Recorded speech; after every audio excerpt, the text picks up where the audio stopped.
ఆ వాయిస్ గుర్తుపట్టట్లేదా, లేకపోతే ఎలా మిస్ అవుతుంది, లేకపోతే విని కూడా సైలెంట్ కోరుకుంటున్నారా? ఎందుకంటే మంచి సాంగ్, సూపర్ డూపర్ హిట్ అయిన సాంగ్, ఎగ్జాక్ట్లీ అవార్డ్స్ వచ్చాయి నాకు దానికి. ఆయన ఎందుకు పిలవట్లేదు? ఇంకోటి ఏంటంటే ఆ టైంలో కొంచెం మ్యూజిక్ డైరెక్టర్స్కి ఈగో క్లాషెస్ చాలా ఎక్కువ ఉండేవి.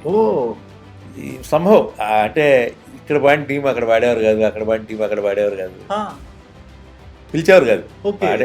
సింగర్స్ పాడిన ఎందుకంటారు, పిలిస్తే అందరు ఎక్కడికి వెళ్ళినా వెళ్ళి పాడతారు కదా, అంతే కదా, పిలిచేవారు కాదు.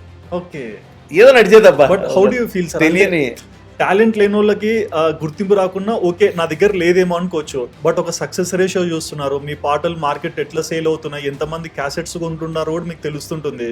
బట్ అంత తెలిసి కూడా ఇటువంటి చిన్న చిన్న డిస్టర్బెన్సెస్ మీకు ఎట్లా అనిపిస్తుంది? చాలా చాలా పెయిన్ అనిపించేది. ఏడ్చేవాళ్ళు ఎప్పుడన్నా?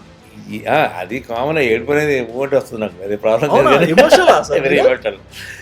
అయితే అదే అనిపించేది, ఇప్పుడు మన ప్రయత్న లోపం లేదు, ఇచ్చిన దాన్ని ఏదో యూటిలైజ్ చేస్తున్నాం, ఛాన్స్ ఇచ్చిన అవకాశాన్ని బాగానే ప్రజెంట్ చేయగలుగుతున్నాం. ఇంకా ఇంకా ఏంటి ప్రాబ్లం, ఇంకెలా తెచ్చుకోవాలి మన అవకాశాలు, ఇంకెలా తెచ్చుకోవాలి అని ఒక పెయిన్ బాగుండేది. ఓకే,